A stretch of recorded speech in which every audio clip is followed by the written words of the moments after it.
Hi friends, welcome to Tamilnadu special. எப்பவுமே விநாயகர் சதுர்த்தினா நம்ம கொழுக்கட்டை மட்டும் தான் செய்யணுமா? இந்த தடவை நம்ம கொழுக்கட்டை கூடவே இந்த கற்கண்டு பொங்கல் செஞ்சு நம்ம விநாயகருக்கு படைப்போம். கண்டிப்பா விநாயகருக்கு இந்த பொங்கல் ரொம்ப பிடிக்கும். விநாயகருக்கு மட்டும் இல்லைங்க, நம்ம எல்லாருக்குமே பிடிக்கும். ஏன்னா செம்ம டேஸ்டா இருந்துச்சு இது. வீடியோ ஸ்கிப் பண்ணாமல் ஃபுல்லாக பாருங்கள். அப்போ தான் உங்களுக்கு இந்த கற்கண்டு பொங்கல் வந்து எப்படி டேஸ்ட்டாக அண்ட் கரெக்டான பதத்தில் செய்யறதுன்னு தெரிய வரும். அதுக்கு முன்னாடி நம்ம சேனலை சப்ஸ்கிரைப் பண்ணலன்னா ப்ளீஸ் மறக்காமல் சப்ஸ்கிரைப் பண்ணிக்கோங்க அண்ட் கூடவே நோட்டிஃபிகேஷன் பெல்லையும் ப்ரெஸ் பண்ணிக்கோங்க. கற்கண்டு பொங்கல் செய்ய நான் 1 கப் பச்சரிசி நல்லா வாஷ் பண்ணிவிட்டு 1 மணி நேரம் முன்னாடி ஊற வச்சுருக்கேன். 1 கப் அதாவது 200 கிராம் பச்சரிசி எடுத்துக்கோங்க. இப்போது பச்சரிசி வேக வைக்க 1 கப்புக்கு 3 கப் தண்ணி நம்ம சேர்க்கணும். இங்கே நான் 1 கப் தண்ணி ப்ளஸ் 2 கப் பால் சேர்த்துருக்கேன். பால் வந்து காய்ச்சாத பால் கூட சேர்த்துக்கலாம். இப்போது குக்கரில் 3 விசில் விட்டு நம்ம எடுத்துக்கலாம். 3 விசில் விட்டு இறக்கியாச்சு. பாருங்கள், பார்க்க வந்து ட்ரையாக இருக்குது. ஆனால் இதுதான் கரெக்டான பதம். இப்போ சாதம் வந்து சூடாக இருக்கப்பவே கரண்டியில் வந்து நல்லா மசிச்சு விட்டுருங்க. மசிச்ச சாதத்தை இப்படி ஒரு பேனில் மாற்றிட்டு நான் இதில் 1 கப் காய்ச்சின பால் சேர்த்து நல்லா மிக்ஸ் பண்ணி விட போகிறேன்.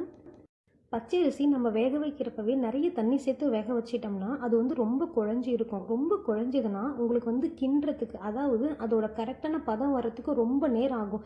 இப்போ எனக்கு இந்த கற்கண்டு பொங்கல் செய்ய 20 நிமிஷம் ஆயிருக்கு. ஆனால் நீங்கள் ரொம்ப தண்ணி ஊற்றி வேக வச்சிட்டோம்னா எனக்கு இன்னும் எக்ஸ்ட்ரா 20 நிமிஷம் ஆகும்.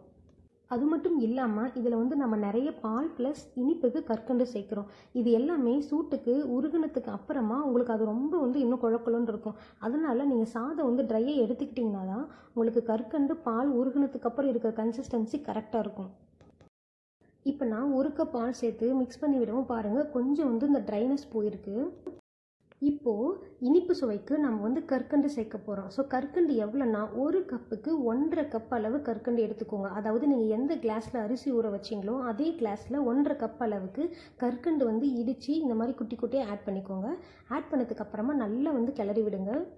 கற்கண்டு வந்து சூட்டுக்கு வந்து உருக கிட்டத்தட்ட 10 நிமிஷம் ஆகும். ஸோ அது வரைக்கும் வந்து கைவிடாமல் கிளறிட்டே இருங்க. கற்கண்டு சேர்த்து 5 நிமிஷம் இருக்குது. பாருங்கள், பாதி கற்கண்டு வந்துட்டு நல்லா உருக ஆரம்பிச்சிருச்சு. ஏன் வந்து நம்ம கற்கண்டு பொங்கல் வந்து லைட் எல்லோ கலரில் இருக்குன்னா நம்ம வந்து நிறைய பால் சேர்க்குறோம். ஸோ பால் வந்து சுண்ட ஆரம்பிக்கிறப்ப உங்களுக்கு அந்த லைட் எல்லோ கலர் கிடைக்கும்.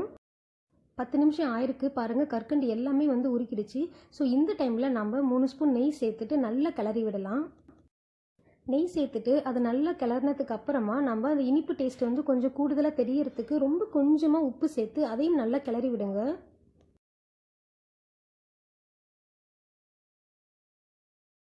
கலர் நல்லாவே சேஞ்ச் ஆகிருக்கு. இந்த டைமில் நம்ம முந்திரியும் காஞ்ச திராட்சையும் நெய்யில் வறுத்து அதையும் இது கூட சேர்த்து நல்லா கிளறி விட்டுக்கலாம். 2 ஸ்பூன் நெய் சேர்த்துட்டு இதில் 10லேருந்து 15 முந்திரி கூடவே 5லேருந்து 6 காஞ்ச திராட்சை சேர்த்து நல்லா வதக்கிட்டு நம்ம பொங்கல் ஆட் பண்ணிக்கலாம். எல்லாம் ஒன்றும் நல்லா மிக்ஸ் ஆகுற அளவுக்கு கிளறி விட்டுட்டே இருங்க. இப்போது 15 நிமிஷம் ஆயிருக்கு. பொங்கல் வந்து கரெக்டான பதத்தில் வந்திருக்கா இல்லையான்னு செக் பண்ண ஈரக்கையில் இந்த மாதிரி தொட்டு பாருங்கள். விரலில் வந்து எதுவும் ஒட்டக்கூடாது. அந்த மாதிரி ஏதாவது ஒட்டி வந்துச்சுன்னா நம்ம இன்னும் கொஞ்சம் நெய் சேர்த்துக்கலாம். நான் வந்து கூடுதலாக இன்னும் 2 ஸ்பூன் நெய் சேர்த்து நல்லா கிளறி விட போகிறேன். 2 பதம் வந்து செக் பண்ணிக்கலாம். பேன்லேயும் வந்து ஒட்டாமல் வரணும், ப்ளஸ் வந்து ஈரக்கையிலையும் நமக்கு வந்து ஒட்டக்கூடாது.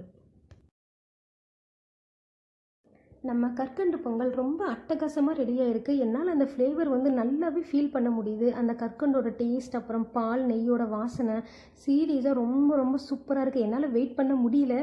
ஏன் வந்து சாதம் காணன்னு பார்க்குறீங்களா? நான் டேஸ்ட் பண்ணேன்னு சொல்லி 1/2 கப் ரைஸ் நானே காலி பண்ணிட்டேன். எனக்கு ரொம்ப பிடிச்சிருந்தது. நான் எக்ஸ்பெக்ட் பண்ணவே இல்லை இவ்வளோ செம்மையாக வரும்னு சொல்லிட்டு. ஸோ கண்டிப்பாக வீட்டில் ட்ரை பண்ணி பாருங்கள். அதுவும் குழந்தைங்களுக்கு கொடுத்து பாருங்கள், கண்டிப்பாக காலி ஆகிடும். இதே மாதிரி இன்னொரு சூப்பரான வீடியோவில் உங்களை மீட் பண்ணுற வரைக்கும் உங்களிடமிருந்து விடைபெறுவது தமிழ்நாடு ஸ்பெஷல். பை.